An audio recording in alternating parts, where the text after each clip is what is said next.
Welcome to Season 2 of the Shop Stool Podcast, a podcast for woodworkers and the maker community in general.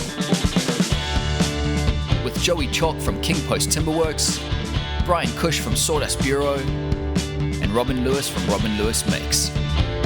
Hi everyone, I hope you're all good. This is episode 8. No, it's not, it's episode 9. Hi everyone, I hope you're all good. This is episode 9, Season 2 of the Shop Stool Podcast. As always, I want to start by introducing my two co-hosts. Joey, how's it going? Yeah, not too bad. Good. And Bryan, how are you today? I'm very good, thanks, Robin. That's good. And my name is Robin Lewis. Welcome back to the show, everyone.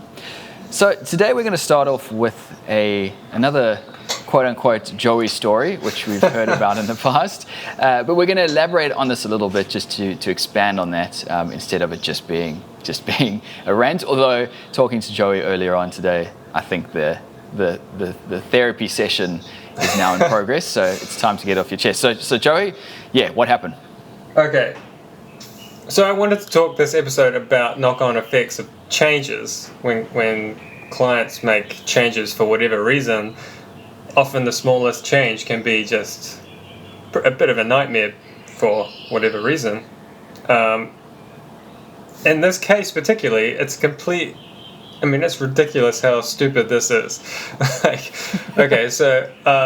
This job has been in the pipeline for a while, and it's an Australian couple have bought this tiny little double garage type size building in Auckland, and they've had a builder in there converting it out to be their little holiday type house when they fly over here. They seem to come over pretty regularly for work and such, so it made more sense for them to have like their own little base. So you've got a one room kind of studio, and they wanted me to fit it out with all the cabinetry and everything. They needed a little mini kitchen, just general storage and stuff you could imagine what needs to happen in a little place. So I went to measure up just before the jib was going on. This is like 8 weeks ago. And so last week I emailed the client, as I do, to say, hey, look, I'm about to start your work, just letting you know I've got the materials, and tomorrow I'm going to get into start making the cabinets. And I hear something, she emails me back about some questions I had about the sink and paint color, things like that. Nothing that would make you concerned or pause the build. Okay, yeah. And then I called the builder for some reason. I just had this niggling feeling I should call the builder, and he's like, "Oh yeah, nothing has happened on site since you last saw it. It's still nothing." And I'm like, "What do you mean? Like, what?" It's just ridiculous. And so it turns out they had this issue with one of the foundation walls didn't have a foundation under it on one side of this building, and they've had to go get engineers to do things. They're going to have to undermine the building and put a big footing under one side of it. Long story short, they've only just submitted some plans to council about a week ago, and there's a minimum kind of 21-day turnaround, and then the builder's got to get there, do the work. Nothing's happening before Christmas. There's no way my part of the job's going to be ready before Christmas. And I'm straight on the phone to the owner saying, so what's going to happen exactly? I've started making these cabinets. Why didn't you tell me last week when I said I was about to start them that you're no way near ready for them to be installed? Like, I said, what are you going to do now? I've got all these carcasses sitting in my workshop. You've got a couple of options. You can pay me $100 a week, and I'll keep them in the corner of my workshop, and then some indefinite time. Or if you've got somewhere to store it, I'll carry on and we'll store it, and then when the build's actually finished, I'll come and install it again. And she was like, "Oh, I thought it would I didn't think you'd make them that quickly, and you'd have them ready by the time everything's finished." I'm like, what, in 3 months? Like, I was just like blown away at like I don't want to say ignorance, but like just lack of forethought or anything in it. So there's no way that she could have misunderstood what your role was. Do you know what I mean? Is there no way she could have got it wrong based on what you'd said, and not say that you did something wrong, but she misread the situation. Is there no way she could have done that? Well, I don't know, man. I mean, she knows that the building has not had anything done on it since I was there on site. They probably could have told me, hey, we've had a delay. You might want to not make all our stuff. I don't know. Like, it seems obvious. She seemed to think that I had. She did seem to think that I had some giant warehouse and I could just store it in here. And I'm like, well, I do have a warehouse, but I also have other jobs. Like, we have only so much space.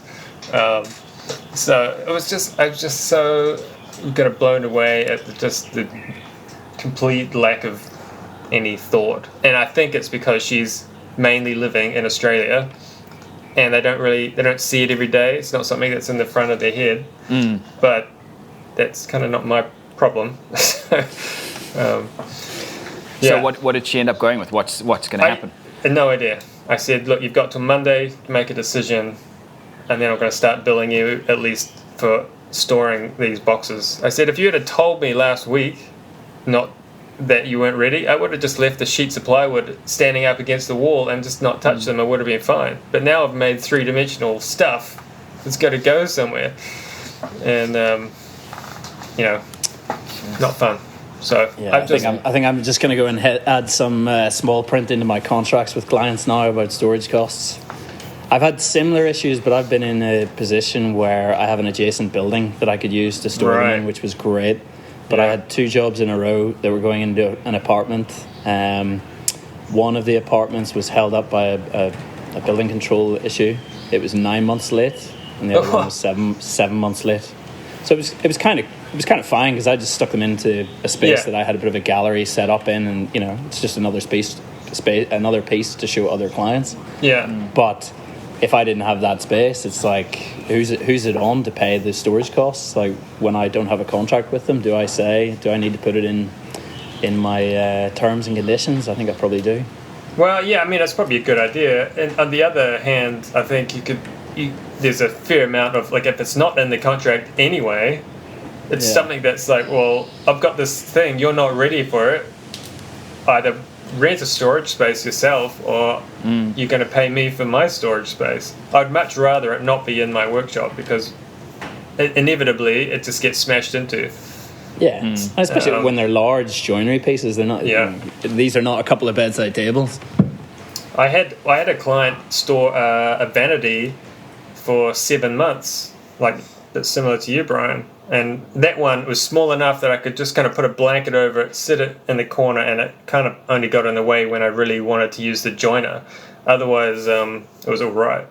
But, I mean, this is like a house lot of cabinets, just carcasses. And I'm like, this is actually, I could stack them up and they'll go up to the ceiling and kind of make this big kind of pyramid of boxes.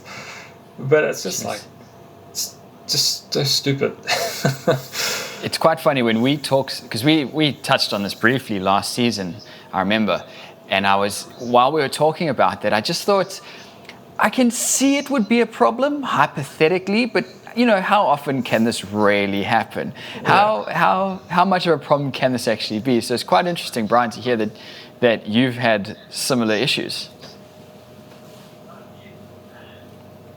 Like I said, haven't been quite as big an issue for me because I've had a space that I can store things in. But I've had issues with getting pieces into clients' homes, which is probably one of the most soul-destroying things I've had to deal with. Actually getting it in the door. Getting it in the door. And I'm not talking about the ground floor house kind of door. I'm talking about like a 6th floor office building where it had to go up a winding stair with a lift in the middle. Made it through all the flights up until the top floor, which is where their entry was. Their door was offset versus all the other doors down below. No. So you couldn't get the swing angle on the table to get it in. So it resulted. Sorry about the audio here, by the way. We're just having a nice storm in Melbourne. Oh, is that rain? Yeah. Of course it's rain. It's Melbourne. So yeah, it ended up, and it was a steel frame table with a timber top on it, a large kind of counter height bench that they were using as an island, and Basically involved having to come back that evening whilst all the other offices had vacated and taking an angle grinder to a stringer section. This is while it's just left blocking a fire stair, which is obviously not fantastic. A bit of a no-no. Removing the steel stringer from it and then taking it back to my workshop, making a template timber brace that would brace it back on that I could bolt through. And delivering that the next day. I mean, the extra hours involved in that, the two trips to get it back, I reckon that was probably about another 10 hours. So do you think you made any money with that extra work? No, that was my profit goal. So your profit was gone, yeah. Yeah, most of my profit was gone. They kind of hinted that, they had done the measure. I always say to clients, if you want to pay me, I'll come out and do the measure. And probably about 10% of clients are happy with that. But now I'm definitely a little bit stricter on that. I do invoice clients if that happens. These guys, I kind of got the sense that they were happy to pay something. And then after I came back, and again, this was on a 35-degree humid Melbourne afternoon, dripping in sweat. And they handed me a 6-pack of beer to say thank you, and I'm like, oh my god! Make it a slab or something, way, but still, either give nothing or give something worthwhile. But yeah, a 6-pack of beer was pretty tough to take. I would be taking their beers and then giving them my invoice. And a similar thing actually happened recently with a similar design table. It was an island bench. So this is one thing you've got to really watch out with. Anything bigger than a dining table height is your door width. So you got to, anybody out there doing a counter at the minute, just think about the offset of your legs to any stringers, horizontal stringers along the bottom. Yeah. 720 door, if you've got a 950 bench, it ain't going to fit when it's on its side. So yeah, I know that design now. I have the stringer as a removable section that bolts on for every job, regardless of where it's going. But yeah, this couple were architects. They'd measured it, they'd modeled it, they'd sent me a CAD model.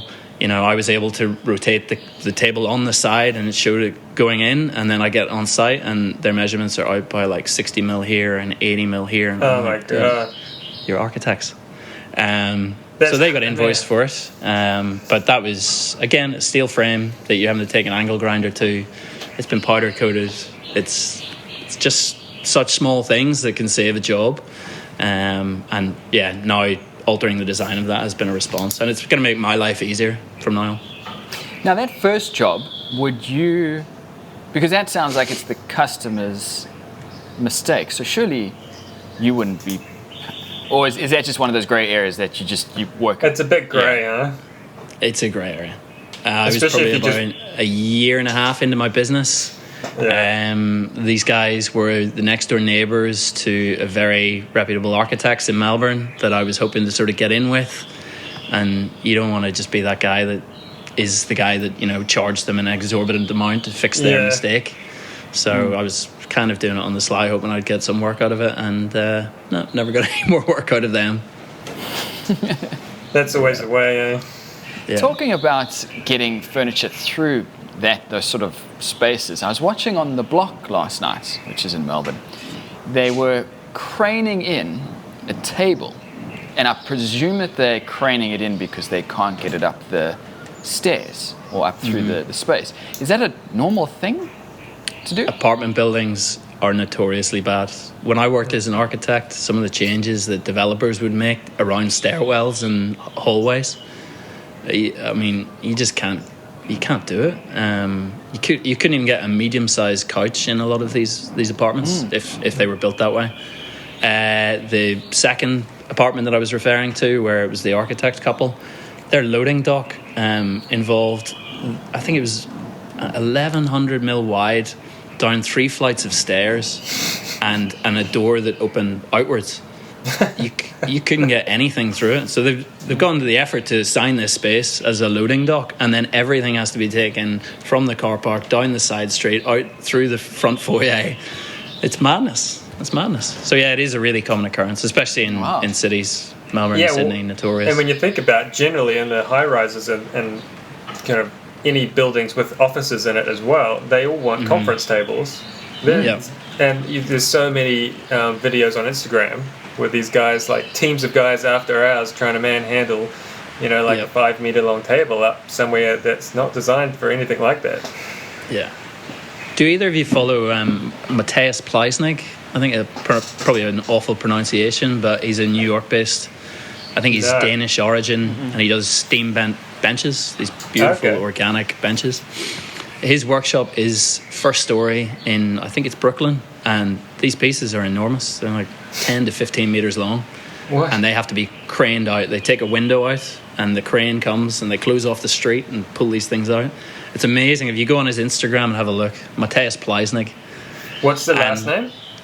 Pleisnig. I'll try to get a spelling for you. You'll have to come back to me on that one. So yeah, he's craning them out, and then they're being craned into an apartment or something at the other end. So then you would just have to, you would assume then that if you're the type of person who's buying that sort of furniture, the cost of that, of the crane hire, all of that, that's negligible. I'm so wealthy that's irrelevant. I think as well, it's the like his pieces. I would assume are somewhere in the $40,000 to $50,000 range for a basic one. When you're adding on that extra fee, it's a pretty small percentage. This is something that I've had as well with pieces when I've been sending them. Like if it's a small set of bedside tables, but I mean they're still taking up a reasonable volume versus an expensive bench. The perception of that, the value to ship an item. I'm never going to send those bedside tables internationally, whereas the bench, people will pay a bit more to ship it. So yeah, it's interesting. Yeah, I was interested in what you were saying before, Brian. Can you clarify what you were talking about as your time to measure up? You said if they're willing to pay for me to come and measure up. Measure if it's a house, I'll measure the space. I'll if it's a dining table or something like that, I'll mask out the dining table in the space to show them the size of it. Right. I'll then measure the entrance into the space to again calculate widths and swing angles to get around nibs and things like that to make sure that the table will definitely fit in the space. So it's a twofold thing. It's showing, it's trying to offer them some kind of visualization. Yeah. Because I still find that if I produce CAD models and show them renders in the space, but until you actually tape it out on the ground and they see that it is this big, they might want to make it, some small adjustments to it. Yeah, I've never asked a client if they wanted me to do that for like a freestanding piece, like a table. But I will always ask them, is there access? Is there like a set of French doors? Or if we are just coming through a single door, then we need to then do some serious measurements. But if you've got, and a lot of the times here, there's opening double doors into a dining area from a deck or something. What they never tell you is the access to the deck is always horrendous. Like it's always through a garden behind the house, up through a hedge, and then onto the deck, and then you're fine. But getting it to that point. What kind of percentage of your work would end up in residential houses instead of apartments, Joy? 99. See, I'd probably be about 80-20 apartments. Wow. 80% apartments. Yeah. So again, it's one of those things you're talking about. Maybe adding things in terms and conditions into a contract. Maybe as a community we should be better at putting in things like if there's not access and we can't get this piece in. I mean, what is the outcome? If we need to store it, what is the payment for that?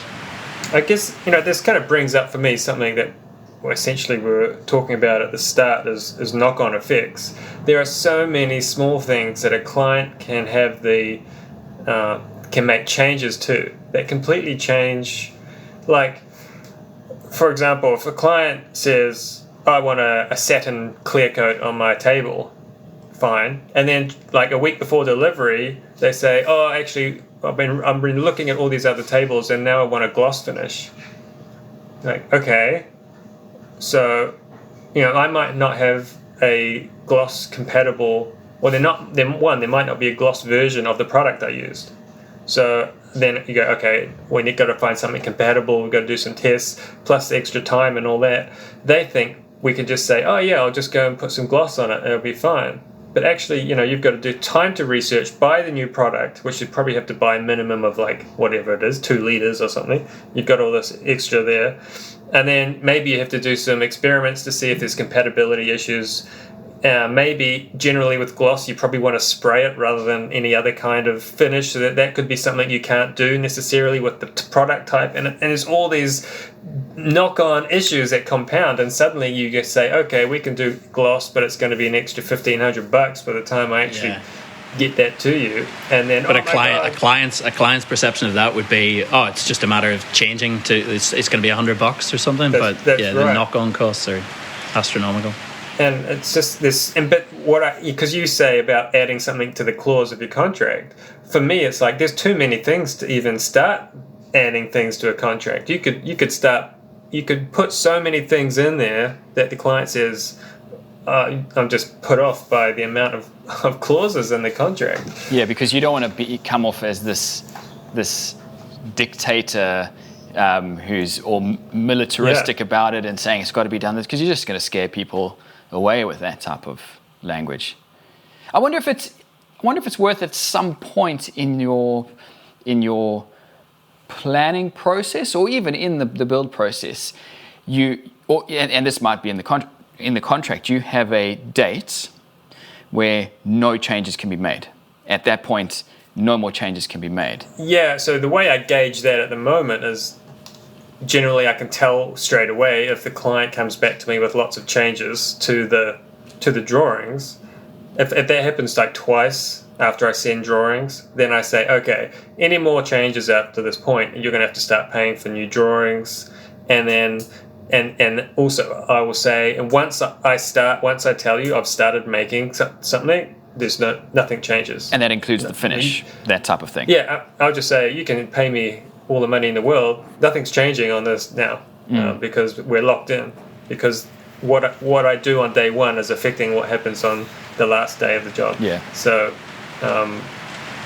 it's even pre that. It's even buying materials, something like that. So especially for you, buying sheets of plywood and getting them delivered all as one. But if they change a design that requires an extra 500 mil strip of plywood, that involves you ordering a new sheet, the delivery costs, the handling charges.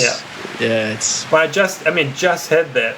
I've got this pretty cool job. We're doing a whole lot of ash kind of cabinetry and furniture built into a renovation on a house, and so I'm using a lot of ash veneer on plywood, and so I've got to get that specially pressed.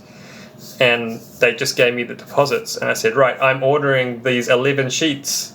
I'm ordering it today. That's it. Like, there's no more. If you want to add anything, there's no way it's happening at the same time, and there may be variances in the quality and stuff. If we get it all at the same time, you're going to get like one batch. But if you start adding and subtracting things, that's when the job's going to start looking really, who knows what happens. I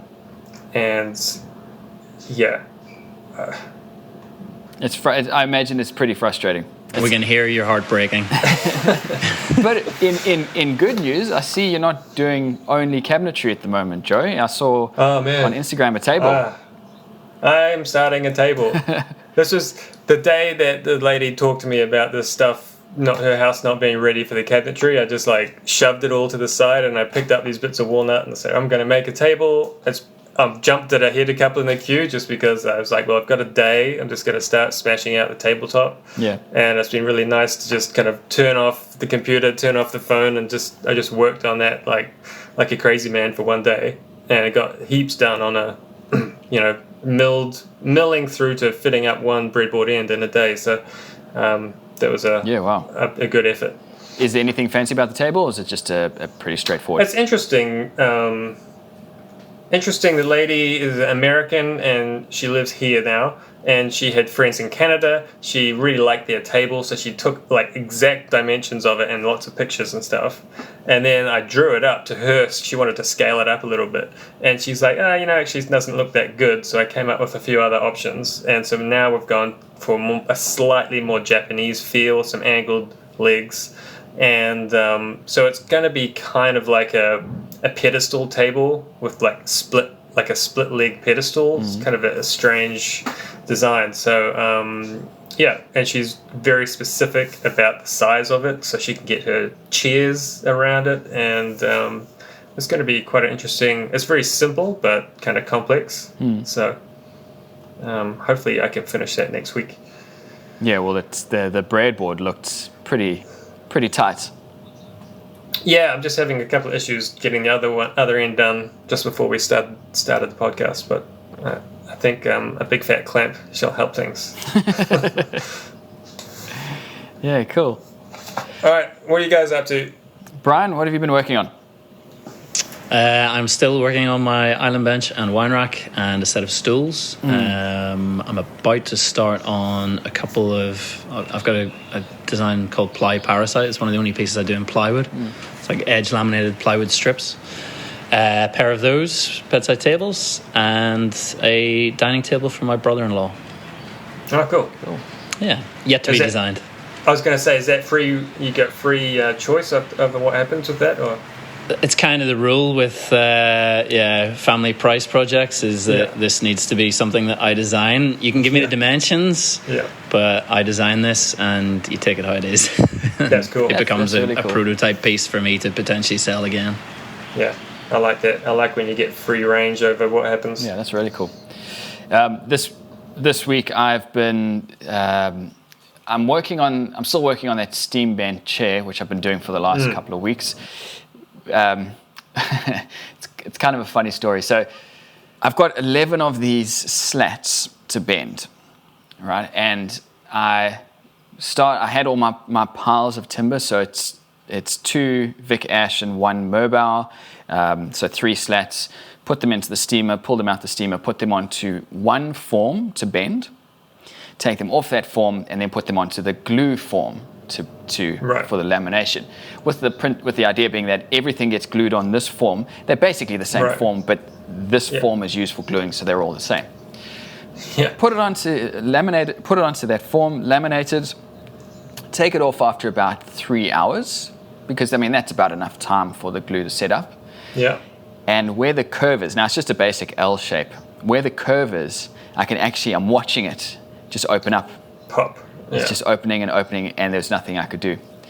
So I quickly got it back onto the clamps and realized afterwards there's probably 2 things going on. The first is that there's a lot of forces there on one spot. So, with most glues, you can clamp them up, set them in place, release the clamps after an hour, but then not put any stress onto that joint. But also, that wood is now such a high moisture content because it's been sitting in a steam box. Yeah. How long did you wait between the steaming and gluing up? It was a couple of hours. Okay. Yeah, which probably wasn't. I would typically leave it on the steam, like the mold, like at least overnight, and then I think from memory what I did was separate the pieces because there's still moisture in between them, and just kind of let them sit loosely on the mold, and try and get that moisture out from between them. Yeah. The other thing, interestingly though, if you had used like Gorilla Glue, like polyurethane glue, it would have been bloody awesome because it really likes the water. Yeah. And the water acts as a catalyst, and it would have made it quite a strong joint. Yeah. So at that point, those 2 forms that I'd made them, and all my setup for them had been taken apart. So I didn't want to risk making another form, even though I'd make it close. It'd be very close. I didn't want to risk it. So all I could do was do one every 24-hour cycles. Yeah, right. So put it in the clamps, wait for it to dry the next day, then do the steaming. So for 11 pieces for the last 11, 12 days, I've been coming down to the workshop, putting in the steamer, taking the other bend off, putting it into that's been my life for the last 2 weeks. I can't wait to actually do some woodworking and not just bending and gluing bits of timber together. So I'm a bit curious as to your next step. So you've got all these kind of L-shaped curvy bits that you would sit on, and then you're going to stack them next to each other to make the seat wide enough. So what's the plan there? You're just going to like glue one a day there onto the next one, or you're going to try and glue multiple ones, or like dowel them together to stop them from like coming out of alignment or something? So they're going to have spaces between them, so they're not going to be glued next. So you're going to put like a bolt through them or something? I'm hoping to be able to just get away with glue for this. The next step is going to be I've got to flatten them and mill them all to the same size. So that'll probably be on a router sled. Get them all down to roughly the same size, so they've got nice edges, because at the moment they're all over the place. Then what I'm thinking is I'll take a strip and cut some notches the width of the slats with say a 5mm gap in between each one. So it's a strip so that the slats can sit into that, and then that's going to determine how far apart they are. And then those strips will so that strip will get glued onto the slats, and then that strip will get glued onto the rails of the chair.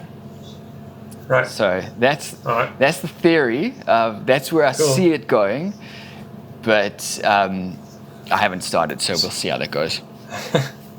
So you just said you're thinking about, so when you've laminated all these curvy bits, the veneers move around a bit, and so you've got an inconsistent width. Yeah. And so you were just saying maybe using a router sled to flatten it off. Yeah. That seems like maybe not slow, because it's not very wide. My initial idea, though, would be to run one side over your jointer, flatten it off, and then just run it through the bandsaw to cut it to width. Interesting. I hadn't thought about the jointer. So I kind of did that on the other one. So on the legs, which are much thicker, chunkier pieces, flattened them using a router jig. Then the other side, I ran them through the thicknesser, and that worked a treat. That worked really well. My concern, though, with the thinner ones, for the thicknesser or the jointer, is there's still a bit of flex on them. So I'm wondering, running them over the jointer, if I'm going to be able to keep them, A, from flexing, and B, at that 90-degree, to give it a 90-degree square edge. That would be the trickiest part. It depends how 90 you want. Yeah, I guess I don't. Doesn't need does it matter if it's 90 or 91? Yeah, that's a good idea. Actually, I might even. Seems really quick. That's a really good idea. I might give that a think, because you're right. Because I've got to do each one individually, and while they are thin, it's still, it's a bit of a pain in the ass job having to do all those strips. I mean, you would still have to clean up the bandsaw edge, but you could then just throw that back on the jointer and oversize them on the bandsaw by a couple of mil, and then finish them down on the jointer. Yeah, the nice thing is they can be whatever size they want. That will just determine the next step. So. Right. Yeah. Right. Yeah. Interesting. Yeah, it seems like a cool idea, but slats, man. Yeah. And they're all, because of the steaming and the laminating process, they're all slightly different. None of them are exact. So that step where it comes to attaching them to the actual rails of the chair, I was saying to Bryan before the show, because this is all something I've never done before. I've never done steam bending. I've never done glue lambs or bend lambs. I've never made a chair. This is it's all new. I am just get them all into one project.